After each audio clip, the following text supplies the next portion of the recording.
जय जगन्नाथ पे मोर रंजन पुणी थे तुम स्वागत करी आम ये चैनल आउ एक नुआ भिड को तो पे वन शॉट वीडियो मध्यम आम पढ़ा तुम दशम श्रेणी हिंदी बही जो द्वितीय पद्यटी रही जार ना हूँ मनुष्यता राइट। तो मनुष्यता पद्यटी बहुत सुंदर पद्यटी रही जहाँ लिखिं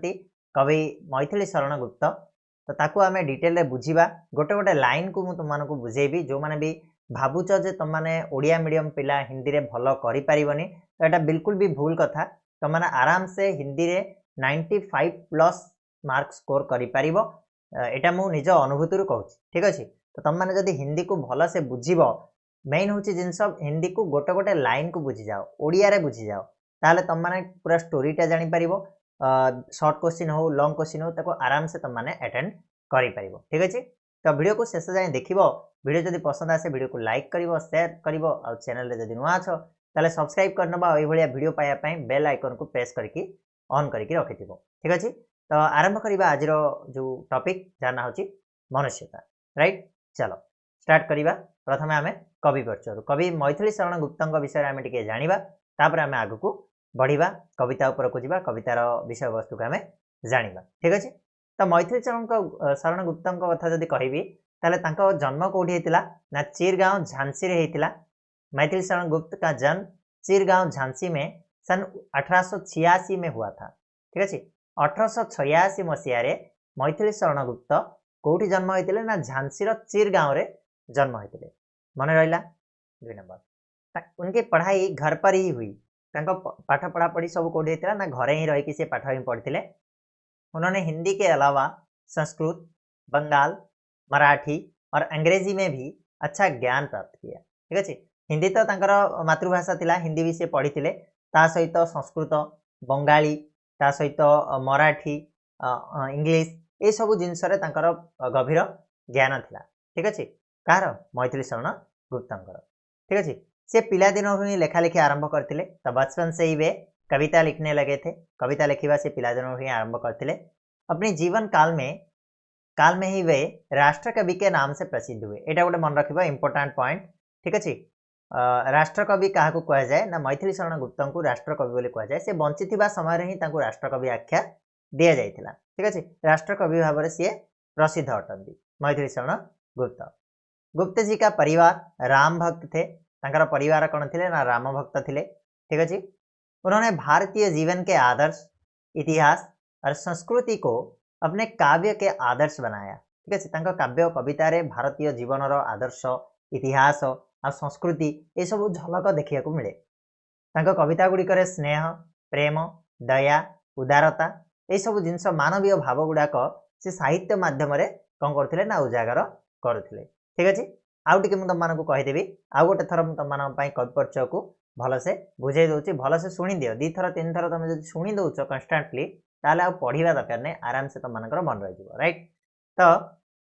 मैथिली शरण गुप्त कथा जब मुझे कहबी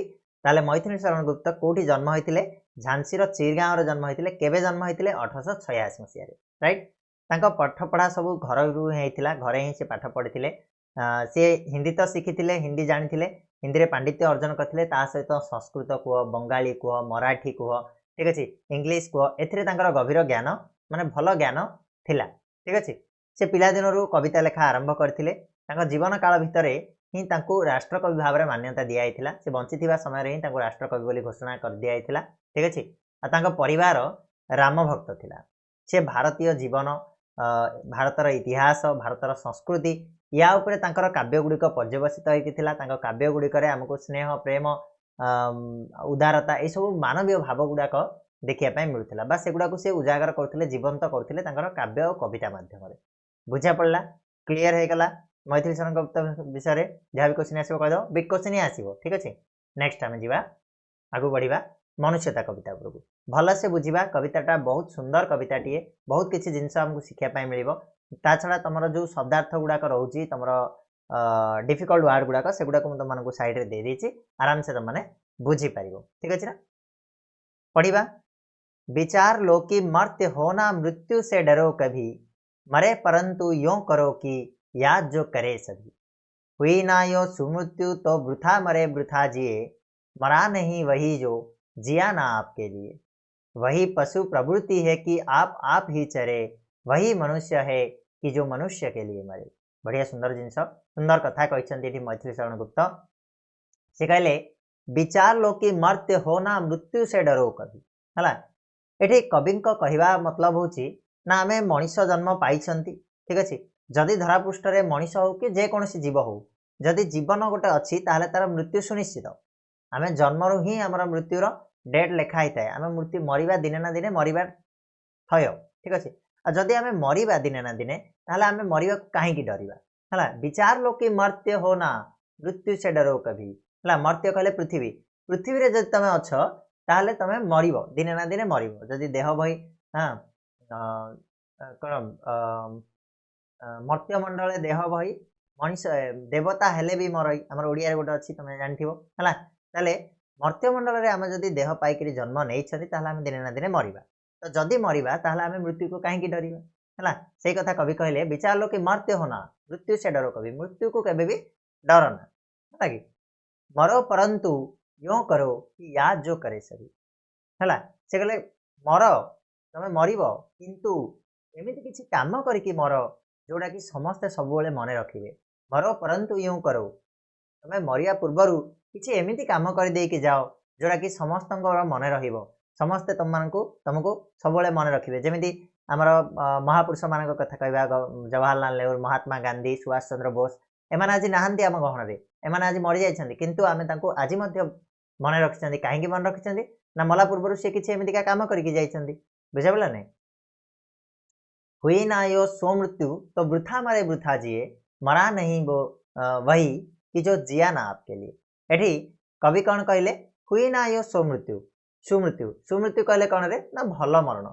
तो से मरण को आम भल मरण कहीपरानी जोड़ा कि जदि भल मरण आम न पाइले आम गोटे मनीष जन्म पाइकी जदि आम सुमृत्यु न पाइले भल मरण न पाइले भल मरण कौन ना आम मरिया पूर्व किसी एमती काम करके जीवा जोड़ा लोक मैंने मन रखिए है। तो जदि आम भल मरणटे न पाइले है मला आमको जदि लोक मन न रखिले ताहले आम कौन बंचिले कौन मले मरवार तात्पर्य किसी ना कि बंचार तात्पर्य किसी ना मले जहाँकि बंचिले ताहा ठीक अच्छे। से कथाटा कवि ये कहते जदि आम भल मरण न मले ताहले आम मरवा बंचा सब गोटे सामान है। वृथा मरे वृथा जी वृथा आम बंची वृथा आम जीचती मरा नहीं वही की जो जिया ना आपके लिए आपके कहवार आप कहवार अर्थ खुद निजे सी मरीनी कवि अनुसार से व्यक्ति मरीनी जे केबे निज पाई बंचिनी ठीक अच्छे। से व्यक्ति मरीनी जे केबे निज पाई बंचिनी अर्थात कौन तुम उल्टा अर्थ नहीं यहाँ को अर्थात निज छड़ा अन्य मानकर परोपकार करके जे बंची से केबे भी मरीनी है। से सब जीवित अच्छी केमिति ना लोकों मन जीवित अच्छी लोकों प्रतिदिन जो कथबार्तार जीवित अच्छे जमी आम महात्मा गांधी कथा कह सुभाष चंद्र बोस कथा कह से मरी जाइछन्ति किंतु आज से आमर स्मृति पटरे बंची तेणु से निज पाई लड़ी नथिले निज पाई जीवन दे नथिले से अन्य पाई जीवन देथिले तेणु कवि ये कहले मरा नहीं वो से मरीनी जो जिया ना आपके लिए जी निज पाई न बंची है सी केबे भी मरीनी है। वही पशु प्रवृत्ति है कि आप ही चरे वही मनुष्य है कि जो मनुष्य के लिए मरे है। कवि ये कहले ना सेटा हूँ पशु प्रवृत्ति जे केवल निजर ही फायदा देखिबो जो आप ही चरे निज निजर फायदा देखा हूँ पशु प्रवृत्ति कहीं ना पशु ता जीवन काल भितर से केवल निज पाई ही बंचे है कि निजे खाइबापी ये करे तार कौन प्रकार मनुष्य गुण न थाए माने क्या हेल्प करवा क्या साहाय्य करवा कार भल काम करवा यहाँ पशु जाने कहीं पाखे दिमाग ना है। तेणु कवि कहले कौन ना यहाँ हूँ पशु प्रवृत्ति पशुर गोटे अभ्यास है। प्रवृत्ति कहले कौन स्वभाव पशुर स्वभाव हूँ कौन सी केवल निजपाई बंचब निजपाई खाइब पीब आउ शेष सेमती ही मरजीव है निजपाई बंची बंची निजे दिने आपे आपे मरीज तो सहीटा कहते हैं हूँ पशु प्रवृत्ति। वही जदि आमे सेमती मनीष मैंने आम पाखे से दिमाग थिले आम पाखे से भल मंदर विचार थिले आमे सेमती जदि करवा पशु भाया करवा ताले आम भीतर कौन फरक रही तेणु आमे जदि निज पाई बंचवा ताले सेटा कौन पशु तुल्य सामान हो पशुर स्वभाव सहित सामान हो पशु प्रवृत्ति ना नहीं। वही मनुष्य है कि जो मनुष्य के लिए मरे और सी ही प्रकृत मनीष जे मनीष पाई मरी थाए जे मनीषर भल पाई मरी थाए ठीक अच्छे सी ही प्रकृत मनीष बोली कहले ठीक अच्छे ना तेरा को आउथरे बुझाओ विचार लो कि मर्त्य होना मृत्यु से डरो कभी मरो परंतु यो करो कि याद जो करे सभी है कवि कहते जदि आम जन्म नहीं आम दिने ना दिने मरिबा तेणु मरिबा पूर्वर आम मरण को कहीं डरवा ठीक अच्छे आम मरवाटा जदि सुनिश्चित आम दिने ना दिने मरिबा तो मरण को आम कहीं डरवा किंतु सी कहते जदि मरबार किसी असुविधा ना किंतु मरिया पूर्व एमती किसी काम करके जाओ जोटा कि तुम लोक मैंने मन रखिए है हुई ना यो सुमृत्यु तो वृथा मरे वृथा जी जदि आमर मरणटा भल मरण नहला ताहले आमे बंचिले कौन मले कौन ठीक अच्छे मरा नहीं वही कि जो जिया ना आपके लिए जे निज पाई न बंची सी केबे हेले मरिनी से सब अमर होकर रही जाइए आउ सेटा हूँ पशु प्रवृत्ति जे निज पाई निजे बंचे निज पाई निजर फायदा ही चले ठीक अच्छे से हूँ पशुर प्रवृत्ति पशुर स्वभाव से किंतु मनीष प्रकृत मनीष किए ना जे मनीष पाई मरे मनीष पाई निज जीवन दिए सी हूँ प्रकृत मनीष बोली कवि कहले ठीक अच्छे आपको व्याख्या करके तुम बही में देख आम आउ टे भलसे बुझीजा यहाँ को डिटेल बुझा ठीक अच्छे व्यस्त हबार किसी ना समय टे लागू कड़े जीव कि पाठ पढ़ापी आस पाठ पढ़ा 10 मिनट हो 20 मिनट हो 30 मिनट हो 40 मिनट हो किसी असुविधा ना है किंतु आम आपको क्लीयरली बुझा राइट ना क्लियर बुझा पड़ा ओके ठीक अच्छे इस कविता में मनुष्य को महान बनने की प्रेरणा दी गई है ये कविता रे कौन कराई कहल मनुष्य को महान हवापाई प्रेरणा दिया है कवि कहते हैं कि जिसने इस धरा पर जन्म लिया है एक ना एक दिन अवश्य मरेगा यदि हमें जन्म नहीं हमें निश्चित भाव मरिबा इसलिए हमें कभी मृत्यु से नहीं डरना चाहिए से जो आम पढ़िले स्टांजाटा से जिनस कहुई आम जन्म नहीं आम दिन ना दिन मरिबा तेणु आमको मृत्यु डरवा उचित नुहे हम ऐसे मरे कि मरने के बाद भी अमर हो जाए तो आमको एमती मरिबा दरकार जे मला पर आमको लोक मैंने मन रखिए ठीक अच्छे ना एबे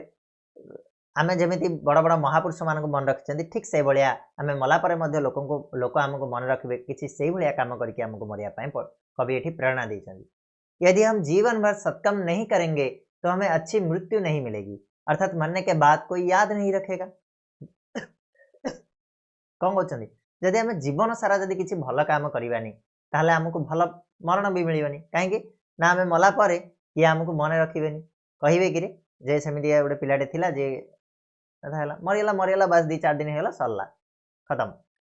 क्योंकि वह कभी भी अपने लिए नहीं जीता है कौन कहते जो व्यक्ति दूसरों के काम आता है वह कभी मरता नहीं है जे अन्यर काम आसे से केबे मरेनी कौन पाई ना क्योंकि वह कभी भी अपने लिए नहीं जीता से केबे निज पाई बंचीनी से अन्य पाई सब बंची है पशु जिस प्रकार अपने आप चरते रहते हैं उसी तरह की प्रवृत्ति मनुष्य में भी कई बार दिखाई देती है जो ठीक नहीं है कवि कहते पशु जमीती निजे निजे निज पाई निजे बंची थाए निज पाई निजे खाई पीकरी बंची थाए कि अन्यर किसी से कौन भल मंद विचार करेनी ठीक से भाया मनीष पाखे बेले बेले एमतीका देखा मिलूँ प्रवृत्ति जोड़ा कि बिल्कुल भी ठीक नुह ठीक अच्छे क्लियर आगू बढ़ा सेकेंड स्टांजा को देखो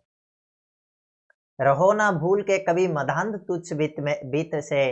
सनाथ जान आपके करो ना गर्व चिंत में अनाथ कौन है यहाँ त्रिलोकनाथ साथ है दयालु दिन बंधु के बड़े विशाल हाथ है अति भाग्यहीन है अधीर भाव जो करे वही मनुष्य है कि जो मनुष्य के लिए मरे है कभी कौन कहले रहो ना भूल के कभी मदांध तुच्छ बीत में तुच्छ बीत तुच्छ कहले कौन रे पिला माने जो माने बेकार बीत कहले संपत्ति ये जो संपत्ति तुच्छ संपत्ति रे बुड़ी की केबे हेले कौन मदांध न होबा पई कहछन तो कवि ये कहते कौन ना तुच्छ संपत्ति जदि अच्छी किसी लोक देखती कौन संपत्ति देखले से गर्व करती गर्व फुली उठती तो यही कथार कवि कहते गर्वर अंध होता उचित नुह ठीक अच्छे संपत्ति को देखिकी गर्वर अंध होता से गोटे भूल जिनस से भूल केबे भी कर ना सनाथ जान आपको करो ना गर्व चिंत में निजको सनाथ बोली भाविकी सनाथ कहले कौन पिला माने परिजन का होत अर्थात सपरिवार मो पाखे परिवार अच्छी मो पाखे भाई अच्छी बंधु अच्छी कुटुंब अच्छी यही सब जिनस भाविकी मो पाखे संपत्ति अच्छी यही सब जिनस भाविकी केबे हेले निजे मन भितर गर्व जाग्रत करने उचित नुह बोली कवि ये आमको कहते सेकेंड रे कहले अनाथ कौन है यहाँ से पचार अनाथ किए अच्छी ये संसार रे अनाथ तो कहीं ना जदि भी क्या पाखे परिवार ना ता पाखे किए अच्छा त्रिलोकनाथ अच्छा त्रिलोकनाथ कहले भगवान अच्छा ईश्वर अच्छा स्वयं स्वयं ईश्वर ये से ता साथी अछंती जे एकुटिया अछि ता साथी किए अछंती त्रिलोकनाथ अछंती ईश्वर अछंती दीनबंधु अछंती दयालु दीनबंधु के बड़े विशाल हाथ है ठीक अछि आउ सेही दीनबंधु सेही ईश्वरंकर बहुत बड़ हाथ अछि मनीष उपरे जे अनाथ अछि तुम भाबुछ से अनाथ बोली किंतु अनाथ नुह से प्रकृत रे ता उपरे कोन ना ईश्वरंकर करुणा रहिछि ईश्वरंकर आशीर्वाद रहिछि के एठी गरीब नाही के एठी अनाथ नाही हला परम दयालु श्री भगवान सेही ईश्वर तांकर आशीर्वाद सबुले निहाती भाबे मनीष उपरे रहिछि ठीक अछि तापरे कहले अति भाग्यहीन है अधीर भाव जो करे जे अधीर होइथाए अस्थिर होइथाए जे कोन धैर्यहरा होइथाए सी प्रकृत रे भाग्यहीन बोली एठी कवि कहछन्ती कवि एठी काहाकू भाग्यहीन कहले कि अतीव भाग्यहीन अधिक भाग्यहीन किए होइथाए जे अधीर भाव करथाए जे धैर्यहरा होइथाए हला वही मनुष्य है जो मनुष्य के लिए मरे और सी है प्रकृत मनीष जे मनीष पाई निजर जीवन को दे थाए समर्पण करिथाए बा जीवन मनीष पाई जे मरी थाए से होची प्रकृत मनीष तो कवि लाइन रे कौन कहले रहो ना भूल के कभी मदांत तुच्छ वित्त में तुच्छ संपत्ति को नेकी केबे भी गर्व रे अंध हो जाओनी सनाथ जान आपको करो ना गर्व चिंतने निजको सनाथ बोली भाबिकी निजको निजर समस्त अछंती बोली भाबिकी केबेले मन भितरे गर्व को आसिया पाई दियोनी से कथा कवि एठी कहछन्ती चिंत कले मन हला अनाथ कौन है यहाँ कवि कहले एठी अनाथ किए ही भी नहीं एठी जे भी अनाथ अछि बा जे भी एकुटिया अछि भाबुछ ता पाखरे किए अछंती ना त्रिलोकनाथ अछंती ता साथी रे भगवान स्वयं विष्णु अछंती आ दयालु दीनबंधुंकर बड़ विशाल हाथ अटे से समस्तଙ୍କ ऊपर तांकर करुणा रखिचंती हला तेणु एठी भाग्यहीन किए ना प्रकृत रे अधिक भाग्यहीन होची सीए जे अधीर भाव करे जे धैर्य हरा हो जाए समस्त को सब किछि मिलिबो किंतु धैर्य धरिया पई पड़िबो जे अधीर भाव करथाए से प्रकृत रे भाग्यहीन होइथाए और से ही प्रकृत मनीष जे मनीष पाई जीन थाए बा मनीष पाई मरि थाए ठीक अछि ना क्लियर एबे तार भावार्थ को आ टिके बुझिबा ए कविता माध्यम देखो मनुष्य को तो मनुष्य की मदद करने में प्राण दे देना चाहिए कवि को कहवा मनीष को मनीष पाई जीवन देवा उचित संपत्ति के लोभ में पड़कर हमें गर्व से नहीं ठहरना चाहिए संपत्तिर लोभरे पड़िकी आमको केवेले गर्व करवा उचित नुह जे मो पाखे ये संपत्ति अच्छी से गर्व केवेले आम बंचिबा उचित नुह किसी लोग कौन करती ना अपने मित्र और परिवार आदि लोगों को देखकर भी अपने को बलवान नहीं मानना चाहिए क्योंकि इस संसार में कोई भी अनाथ या गरीब नहीं होता कवि को कहवा अनुसार किसी लोग अच्छा मित्र परिवार अच्छा मोर एत सांगसाथी अच्छा हाँ मु बाड़ेदेवी मारदेवी बलवान बोली भावती किंतु प्रकृत में यहाँ भूल जिनस यहाँ करवा उचित नुह ठीक अच्छे कहीं संसार में किए एकुटिया नहांती जदि क्या पाखे किए ना ताले ता पाखे किए अच्छा भगवान अच्छा तेणु संसार में किए अनाथ नुह कि किए गरीब नुह यहाँ कोई भी अनाथ नहीं हो सकता क्योंकि ईश्वर जो तीनों लोक के नाथ है त्रिलोकनाथ है वे सदा सबके साथ रहते हैं है से समस्त साथी अच्छा क्योंकि ईश्वर दीनबंधु अटंती दिन मानकर बंधु दिन कहले कि गरीब गरीब मानकर बंधु होचंती ईश्वर गरीबों पर दया करने वाले भी परम दयालु है विशाल हाथ वाले अर्थात वे सबकी मदद करने के लिए सदा तत्पर रहते हैं कि भगवान कौन किसकी विशाल हाथ है ना स्वयं दीनबंधु के स्वयं त्रिलोकनाथ के विशाल हाथ होते हैं है सी समस्त कौन मदद करने माने साहाय्य करने समस्त से सबुले तत्पर होकर रही सबुले अधीर होकर रही कहले जो अधीर होकर अहंकारी बन जाते हैं वे तो सच में भाग्यहीन है कवि कहले से माने होचंदी भाग्यहीन जो माने अधीर भाव प्रकट करी अहंकारी हो उठती ठीक अच्छे से माने होचंदी प्रकृत भाग्यहीन किंतु सी हूँ मनीष जे सबुले मनीषर सेवा करने सबुले मनीष निजर जीवन टाक उत्सर्ग करे निजर जीवन टाक दे थाए ठीक अच्छे बुझला है जाए क्लियर मनुष्यता क्लियर आगू बढ़िया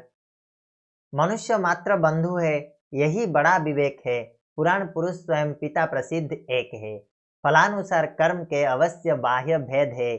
परंतु अतिरिक्त में प्रमाणभूत वेद है अनर्थ है के बंधु ही ना बंधु की व्यथा हरे वही मनुष्य है कि जो मनुष्य के लिए मरे वही मनुष्य है जो मनुष्य के लिए मरे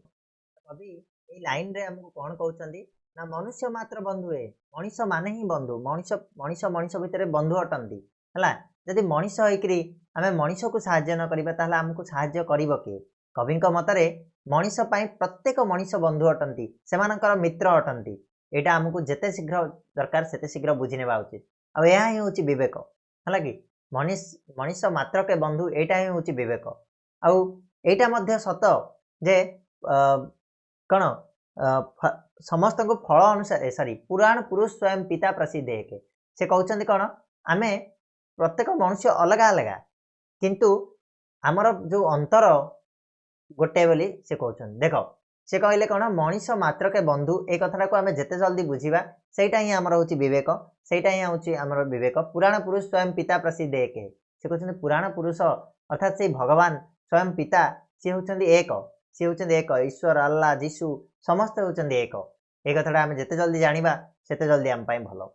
पुणी कवि कहले फलानुसार कर्म के अवश्य बाह्य भेद है परंतु अतिरिक्त में प्रमाणभूत भेद है यार अर्थ कौन से कहले एटा भी सत कथा जे आमर कर्म अनुसार आमको फल मिलता है आमे जेमिति कर्म करिबा आमको सेमिति फल मिलिबो आमे भल कर्म कले आमको भल फल आमे खराब कर्म कले आमको खराब फल मिलिबो ठीक अछि आमे समस्ते बाहर को देखिया पई अलग अलग हेइ थाइ पारु किंतु आम भितरे सेई गोटी आत्मा अवस्थान करछि सेई परमात्मा आमर एकमात्र अवस्थान करछि बोली कवि एठी कहछन्ति एठी कहले जे फल अनुसार कर्म आमको अवश्य मिलिबो आ बाह्य भेद एटा अछि जे आमे समस्ते बाहर अलग अलग देखा जाऊ किंतु अंतरेक्त माने आम अंतररु आम आत्मा सब एक प्रमाणभूत एटार प्रमाण किए दउछि आमको वेद दउछि हैना प्रमाणभूत यार प्रमाण आमको किए देला ना वेद एटा को आम प्रमाण दे वेद यार साक्षी अछि जे आमे समस्त होचंदी गोटी आत्मा आमे समस्त होचंदी से परमात्मार एकमात्र कण सोर कण एकमात्र परमात्मा बोली आमे कहि परिबा ठीक अछि क्लियर तापर कहले अनर्थ है कि बंधु ही ना बंधु की व्यथा हरे एटा होचे माने संसार रे अनर्थ सेते बेले हबो जेते बेले गोटे बंधु हेकिरी तार बंधुर व्यथा हरिबनी व्यथा को दूर करिबनी कष्ट को दूर करिबनी सेते बेले संसार रे बहुत अनर्थ देखा जीवो वही मनुष्य कि जो मनुष्य के लिए मरे और सी ही प्रकृत मनीष जे मनीष पाई निजर जीवन दे देबो ठीक अछि बा मनीष पाई मरिबो बुझा पड़ला एडी कोन कहले कवि कहले मनुष्य मात्र बंधु है प्रत्येक मनीष गोटे मनीष अन्य मनीषर बंधु आ एटा ही होची हमको बुझिबा दरकार आ एटा ही होची सबुठु बड़ विवेक हला पुराण पुरुष स्वयं पिता से भगवान सब गोटिए अटंती से अल्लाह हुंतु जीशु हुंतु कि हमर विष्णु हुंतु समस्त होचंदी एक हला तापर आउथरे कहले फलानुसार कर्म के अवश्य बाह्य भेद है एटा सत कथा कि प्रत्येक लोक प्रत्येक व्यक्ति को तार फल अनुसार कर्म अनुसार फल मिलता है भल कर्म कले भल फल खराब कर्म कले खराब फल मिलता है किंतु आमे बाहरु समस्त अलग अलग देखाउथिले मध्य आमे अंतररु सेई गोटी आत्मार एकता आम भितरे रहिछि आ यार प्रमाण हमको के दउछि ना वेद याको यार प्रमाण हमको दउछि हला आउ थरे कहले कवि जे जदि गोटे बंधु है कि बंधुर व्यथा न हरे जदि बंधु है कि बंधुर कष्ट को दूर न करे ताले ताठो अनर्थ जिंस किछि नाही दुनिया रे अनर्थ हे जिवो हला आ से ही मनीष जे कि मनीष पाई मरिबो से ही एकमात्र मनीष बोली कवि एठी कहले याको हमें व्याख्या को बुझिबा टिके देखो मनुष्य के लिए प्रत्येक मनुष्य बंधु है सब मनीष पाई बंधु अटंती परम मित्र ही थांती इसे हमें समझना होगा एटा को हमको बुझिया पाई पड़िबो यही हमारा विवेक है एटा ही हमारा विवेक हला एक ही भगवान हम सबके पिता है गोटे मात्र हम समस्तंकर बापा किए सेही एकमात्र भगवान अटंती जे पुरातन प्रसिद्ध पुरुष से पुराण पुरुष से अटंती से भगवान अटंती से ईश्वर अटंती हला यह तो सत्य है कि हमें अपने कर्म के अनुफल भोगना होता है हमें जेमिति कर्म करिबा हमको सेमिति फल भोगिया पाई पड़े इसलिए बाहरी तौर पर हमें भले ही अलग अलग दिखाई देते हैं पर अंदर से एक है हमें बाहर आमर मुह अलग अलग देखाई थाए आम अलग अलग गढ़न होता किंतु आम समस्त भितर से परमात्मा से भगवान निवास रही ना नहीं वेद ऐसा ही कहता है वेद यही कथा ही कहूँ वेद ये कथार प्रमाण दूची आउ थे कवि कहले समाज में अनर्थ तब होता है अनर्थ सेते होता है जिते मनुष्य अन्य मनीषर बा निजर बंधुर बंधु को माने नहीं और तार दुख को तार कष्ट को दूर करे नहीं सेते जाकि संसार रे अनर्थ देखा जाउची आउ एथिपाई कवि कहवा अनुसार प्रकृत मनीष सीए जे मनुष्य के लिए सब मरता है हालांकि जे मनीष पाई सब मरी थाए ठीक अच्छे ना बुझिपार क्लियर तो ये तुम सरला मनुष्यता कविता आशा करछि कविताटी को बहुत सुंदर भाव में बुझे पार्छि तुम मैंने बुझी पार्छ जब सेमती चाहिए ताले वीडियो को लाइक शेयर और सब्सक्राइब करिवारे टिके भी कंजूसी करबनी बिल्कुल जोरसोर रे करिवो ठीक अछि मु आशा करी खूब शीघ्र चैनल रे हमर 1000 सब्सक्राइबर पूर्ण हबो आउ सेटा तुम मन पय टार्गेट रहिला तो जदी पाठ पढा हमर भल लागुची ताले एतिकी टिके रिवार्ड तुम माने दे पाइबो ठीक अछि तो आज पय तो एतिकी पुनी नेक्स्ट वीडियो रे हम नुवा टॉपिक ने के आसीबा तब जाय समस्त को धन्यवाद।